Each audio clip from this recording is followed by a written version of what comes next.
Toda a liturgia da palavra de hoje fala-nos da ação da graça de Deus, que como Pai cuida de nós, que nos tem como filhos e que nos sustenta na calma e na tranquilidade. Na primeira leitura, o profeta Elias estava em contexto de perseguição. Ele havia combatido a idolatria que a terrível rainha Jezebel havia implantado em Israel. Ele havia perseguido os falsos profetas, os profetas de Baal. Ele havia exterminado os profetas de Baal. E isto conquistou para Elias a fúria da rainha Jezebel. E por isso agora ele está fugindo. E entretanto o Senhor manda que Elias se coloque na sua presença, na presença do Senhor.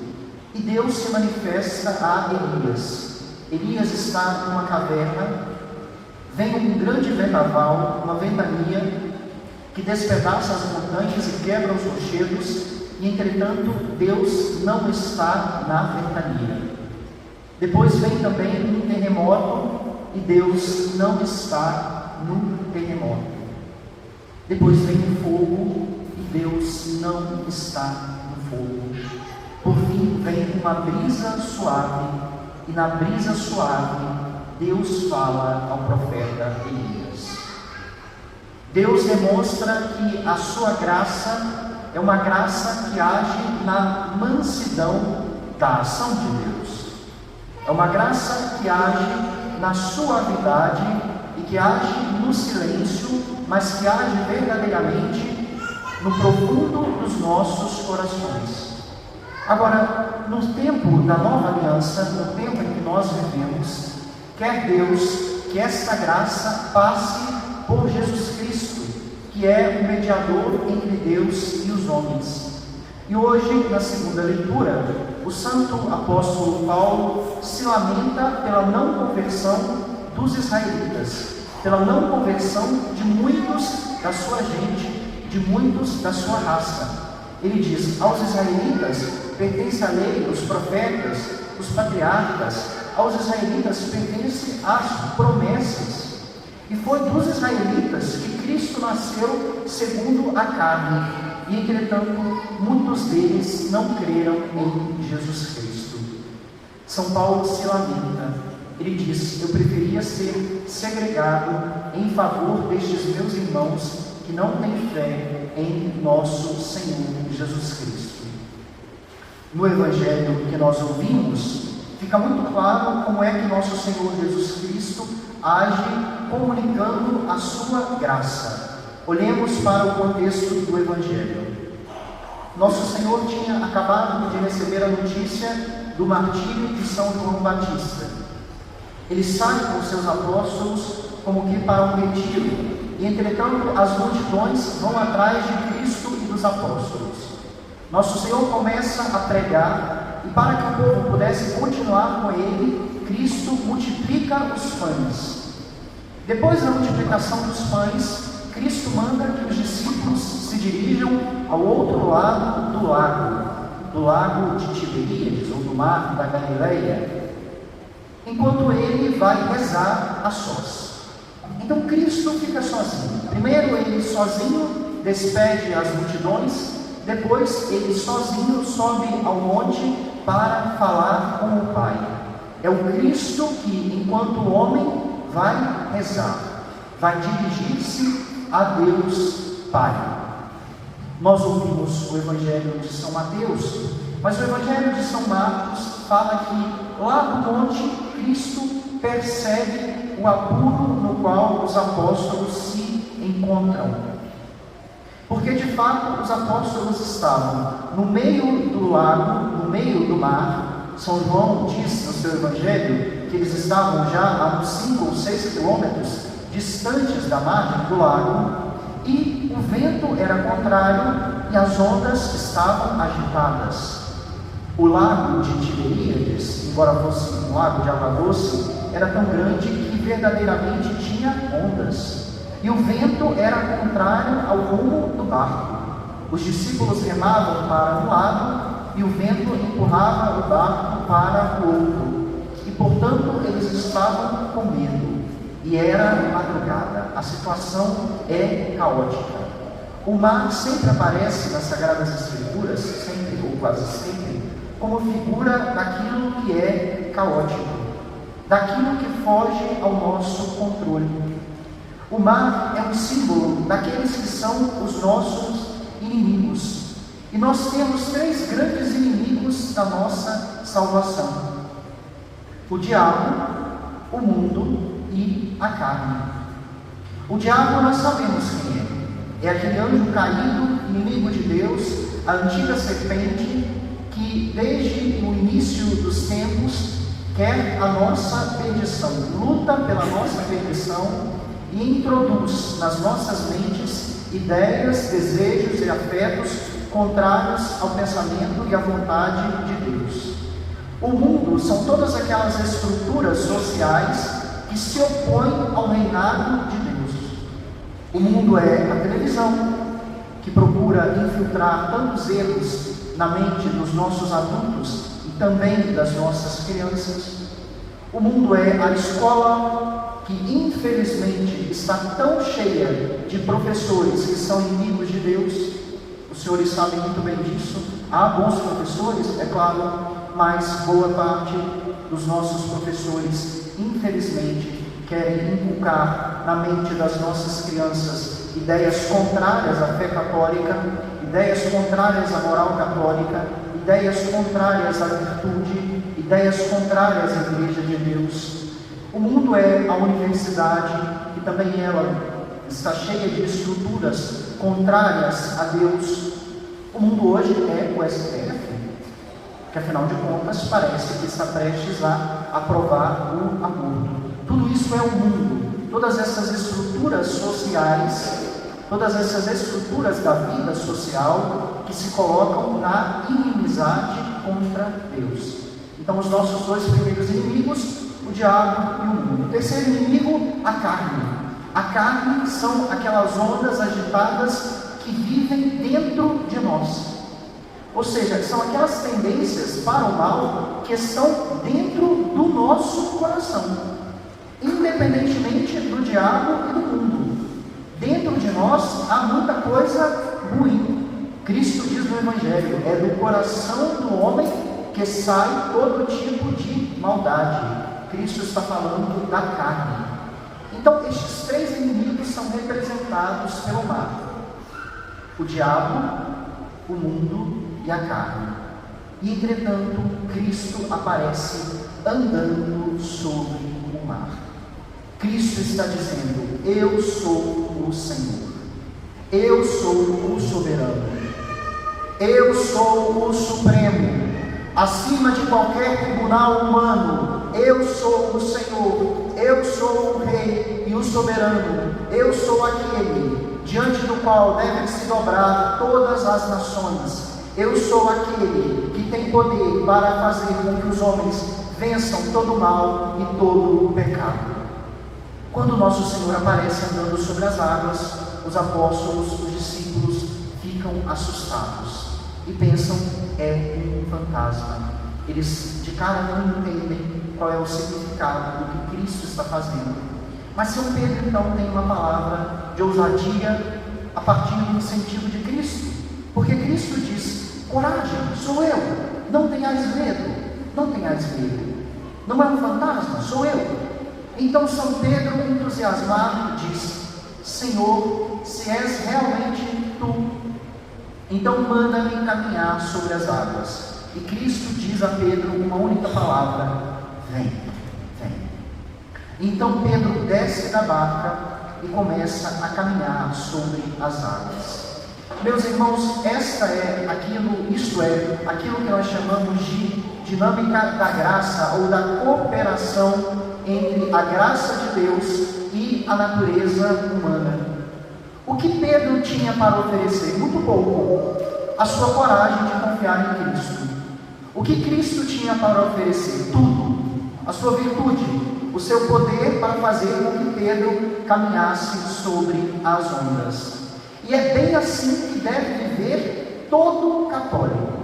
Meus queridos filhos e filhas patrocinenses, Deve ser assim a nossa vida católica, um encontro entre a natureza humana e a graça divina, um encontro entre o pouco que nós podemos oferecer e o tudo que Deus tem para oferecer. E São Pedro faz este movimento de cooperação com a graça. Ele oferece a sua pequena coragem e ele recebe de Cristo o poder de caminhar sobre as águas. Será sempre assim conosco, toda vez que nós também cooperarmos com a graça de Deus. E cooperar com a graça de Deus significa concretamente viver dos meios que Deus nos deu para a nossa santificação. A Eucaristia é meio que Deus nos deu para a nossa santificação. Por isso nós precisamos comungar bem. Nunca comungar em pecado mortal, nunca comungar de maneira distraída, nunca comungar e voltar para o banco como quem comeu um pedacinho de pão, mas comungar como quem recebeu o corpo de Cristo. Comungar e entrar num diálogo de amor com o nosso Senhor Jesus Cristo. Eucaristia, meio para a nossa santificação. A confissão, meio para a nossa santificação. Eu, como pastor dessa paróquia, me esforçarei muito para que os senhores e senhoras, e também as crianças, se acostumem e se habituem cada vez mais ao costume católico da confissão.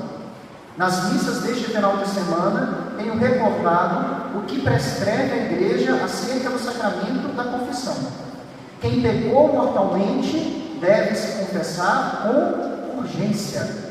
Então, quem está em estado de pecado não deve esperar um tempo, mas deve apressadamente procurar o sacerdote para se confessar. Mas, padre, eu não pequei mortalmente. Pois bem, então você, como católico, tem obrigação de se confessar uma vez por ano. Quem só cometeu pecados leves, mesmo assim tem a obrigação de se confessar ao menos uma vez por ano. Tenho conversado com muitos patrocinenses que estão dizendo assim: padre, eu não me confesso há 2 anos, eu não me confesso há 3 anos, há 5, há 10 anos, desde o meu casamento, desde a minha crisma. Isso não está certo. O católico se confessa pelo menos uma vez por ano, mas ainda é muito pouco. Ainda é muito pouco. O ideal é se confessar com mais frequência, uma vez a cada 2 meses, uma vez a cada 3 meses. Por quê? Mesmo tendo apenas pecados leves, e aliás, apenas nem é a melhor palavra, porque pecado é sempre pecado, mas mesmo tendo pecados leves, convém se confessar com frequência, porque a confissão não só perdoa os nossos pecados, mas ela também confere a graça, ela nos dá auxílios divinos para perseverar na virtude. São Paulo diz: quem está de pé, cuidado para não cair. Concretamente, isso nos convida a nos confessarmos com frequência, mesmo cometendo apenas pecados leves. Meu filho ou minha filha, você está de pé? Você não tem cometido pecados mortais? Pois então vá se confessar de vez em quando. Quem está de pé, cuidado para não cair.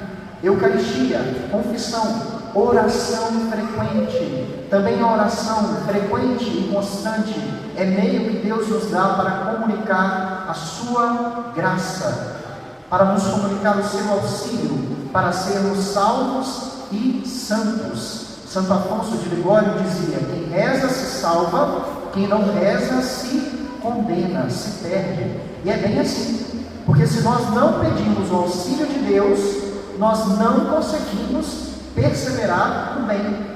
Então o católico de verdade reza. Nós, padres, temos a obrigação de rezar orações mais longas durante o dia, é a chamada liturgia das horas. Em alguns momentos durante o dia, o sacerdote, o vosso padre, vai parar o que está fazendo para rezar durante 10 minutos, durante 15 minutos, a chamada liturgia das horas. Mas o leigo, o fiel leigo, também tem a obrigação de rezar com frequência, do jeito como ele pode. Não é impossível que no meio do seu trabalho você pare rapidamente e diga: louvado seja nosso Senhor Jesus Cristo. Não é impossível. Não é impossível que de manhã você acorde e reze um credo, um Pai Nosso e uma Ave Maria. Não é impossível que ao meio-dia você faça um breve exame de consciência para perceber se está conseguindo combater os seus maiores pecados. Não é impossível, e aliás é obrigação nossa, rezar antes das refeições. Católico não come como bicho, católico reza para comer. Não é impossível rezar antes de dormir. Então o católico precisa ir permeando a vida de pequenas orações, na medida do possível, ir aumentando a quantidade, a extensão da oração. Tudo isso, Eucaristia, confissão, oração, adoração ao Santíssimo Sacramento, meditação das Sagradas Escrituras, são esta força de Deus que nós chamamos de graça, que nos faz caminhar sobre as águas. Agora, o Evangelho diz também que São Pedro começou a afundar. E o problema de São Pedro foi que ele se concentrou no vento que batia nele. São Pedro sentiu o vento e começou a afundar. Trata-se aqui, meus irmãos, da alusão a um movimento que todo católico deve fazer, mas que deve ser seguido de um outro movimento, que foi o que faltou a São Pedro no primeiro momento. O primeiro movimento que todo católico deve fazer é o movimento da humildade, que consiste em olhar para dentro de si mesmo. Olhar para dentro de si com sinceridade. Quem olha para dentro de si com sinceridade, sem mentira, sem soberba, sem ilusão, vai perceber que ainda tem muito pecado, que ainda tem muita coisa que precisa ser convertida, que precisa ser mudada. Então, o primeiro movimento que todo católico tem que fazer é um movimento de se perceber pequeno, fraco, pecador. Esse movimento pode ser comparado ao que aconteceu com São Pedro, quando ele percebeu que o vento estava batendo nele. Se eu fizer apenas este movimento, vai acontecer um problema, porque eu só vou perceber o vento e não vou olhar para Cristo. Foi o erro de São Pedro no primeiro momento. Ele percebeu o vento, mas esqueceu de olhar para frente e ver Cristo, que ainda estava lá sobre o mar. Então, depois do exercício da humildade, deve vir também o exercício da esperança. O exercício da esperança é o exercício de olhar para cima e de perceber: eu sou pequeno, eu sou fraco, eu sou pobre, eu não tenho muito a oferecer, mas Deus é grande, Deus é forte, Deus pode me fazer santo, Deus pode me fazer santo, Deus pode tudo. E aí foi o que São Pedro fez. O que São Pedro fez quando ele começou a afundar foi dizer: Senhor, salva-me. E deve ser sempre essa a nossa palavra: Senhor, salva-me. Se eu olhar só para dentro de mim, eu vou cair no desespero. Aí não é humildade, é desespero. A humildade deve ser seguida de um movimento de olhar para o alto, e esse movimento se chama esperança. Esperança. Então, que cada um de nós cresça na capacidade de fazer esses dois movimentos: o movimento da humildade, de olhar para si mesmo e se perceber pequeno, mas também o movimento da esperança, de olhar para Deus e perceber que Deus é grande, que Deus é forte, que Deus pode nos fazer santos. Que cada um de nós saiba nunca cair no desespero, mas sempre, na hora da tentação, na hora da provação, dizer como São Pedro: Senhor, salva-me. Senhor, salva-me. Isso é o que nós hoje pedimos nessa missa. Que o Senhor nos salve a cada um de nós, que Ele nos faça santos. Que o Senhor salve o nosso país do aborto, que Ele salve o nosso país de todos os inimigos da vida, porque Ele é o Rei. Se o nosso país vive em meio a ondas agitadas, se os ventos estão balançando, e balançando muito, a barquinha do nosso país, Cristo é o Senhor, Ele é o Senhor do vento, Ele é o Senhor das ondas, Ele caminha sobre o mar, Ele é o nosso Rei. Que Cristo Rei e a Senhora Aparecida, Rainha e Padroeira do Brasil, sejam para nós motivo de esperança e de consolação. Assim seja. Amém.